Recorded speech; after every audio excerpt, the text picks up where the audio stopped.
Thank you for the opportunity of speaking to you and your viewers, and my best regards, of course, to the brave people of Iran who are resisting the violence being heaped upon them by the regime of the mullahs.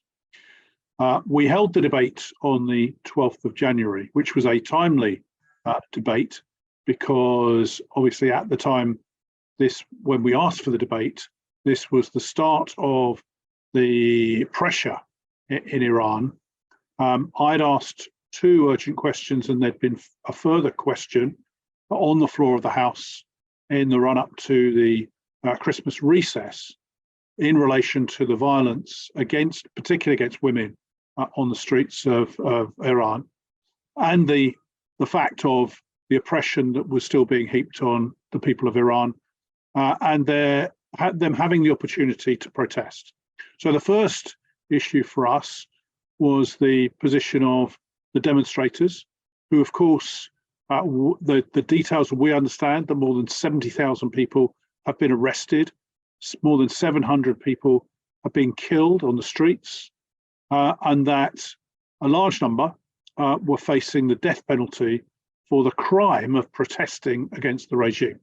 Now, this is an outrage. Iran, as a country, has the second highest rate of executions anywhere in the world, and it has the highest number of executions of women anywhere in the world.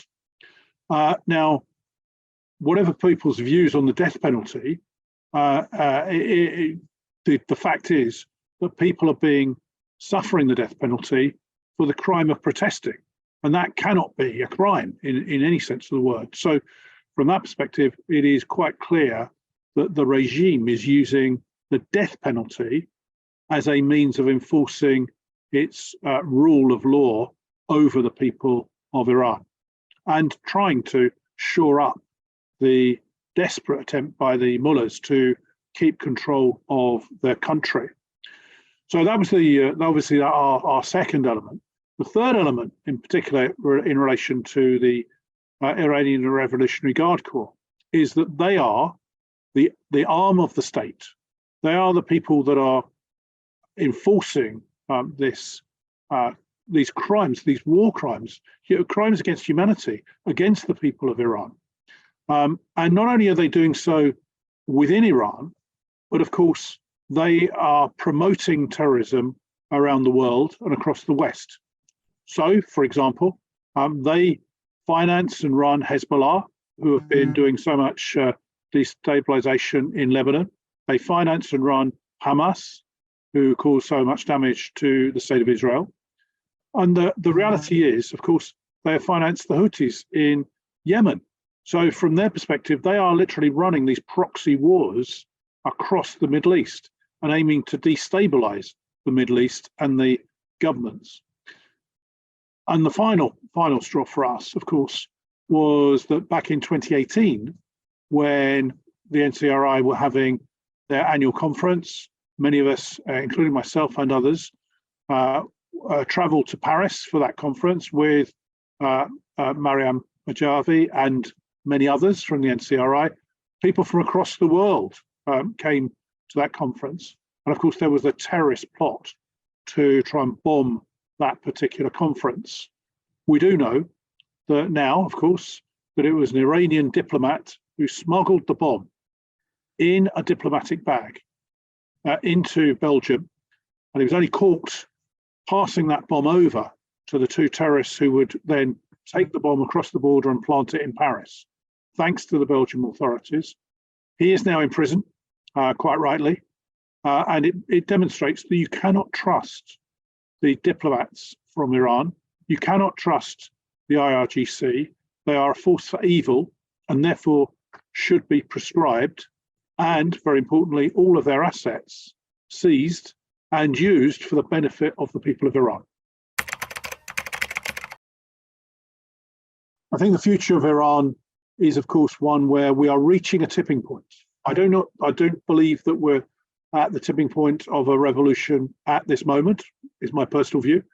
But I have to say, I salute the brave people who are demonstrating against the regime, in particular the women who are protesting against the imposition of very harsh measures against them and the rest of the people of Iran. The two choices before the regime that runs Iran at the moment are either to continue with this violent oppression, which will heap odium on them and eventually lead to their downfall, or alternatively, look to have proper democratic elections, restore democracy, restore human rights for the people of Iran. Now, I suspect that they're not going to do that, and therefore the protests will continue, the pressure will continue, and every opportunity that we have, we are going to call out the regime and for the damage they're doing to the good people of Iran. And I just think that there is a potential now for a change of regime. It's probably the strongest it's been for more than 30 years, and an opportunity now to actually see proper democratic change and for the despotic rulers to leave the country.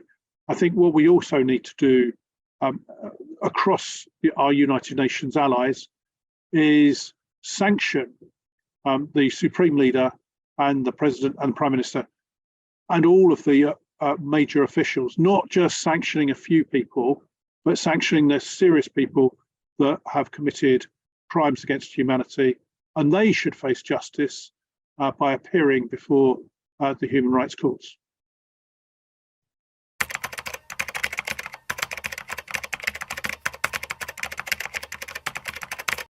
Well, this is a popular uprising, and it's not confined to one part of Iran. It's all over Iran.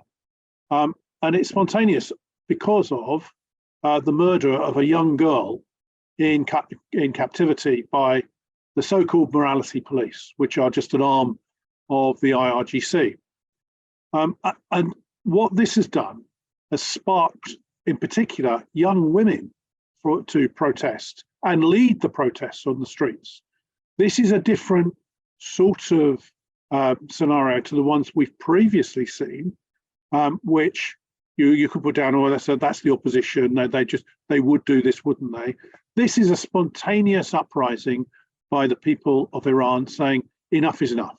We do not want this to continue.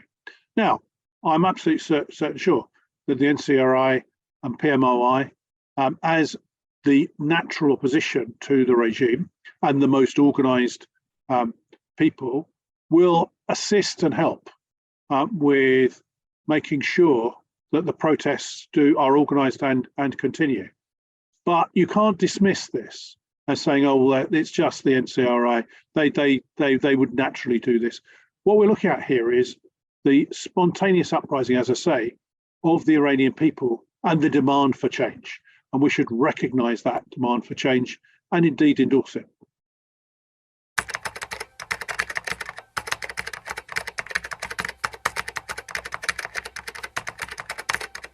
The claim by the regime is nonsense.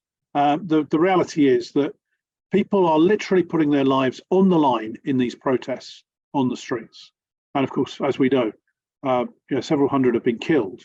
And I salute those brave people who literally are demonstrating their right to protest. The reality is this: if the regime is so confident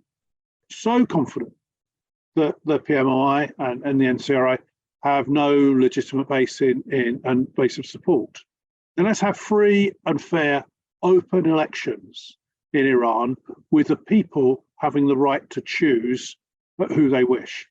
One of the great things about Madam Rajavi's 10-point plan for democracy in Iran is that there would be free and fair elections. So the people of Iran would get the opportunity to make their choice in an open, legitimate way, not have it foisted upon them by people being vetted to make sure that they are literally conducive to the regime and will bow down and scrape to the regime of the mullahs. That's not a way to run any sort of country. It's certainly not a way to run a democracy. In a democracy, people have the right to choose their representatives, the right to choose their government, and the right to ensure that their human rights are protected. So the challenge for the regime is, are you prepared to take this on? Or if you're not, then frankly, get out of the way and allow regime change to take place. And then make sure, as I say, we have free and fair democratic elections where the voice of the Iranian people can be heard properly.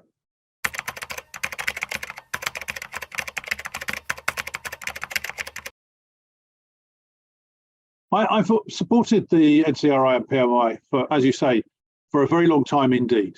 The reality is that I've looked long and hard, and I can't see a viable alternative to the current regime other than the NCRI PMI.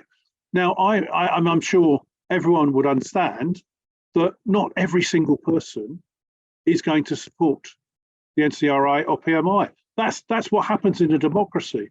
People don't necessarily support one group or another. And so therefore, what we have to look at is what is the potential for regime change.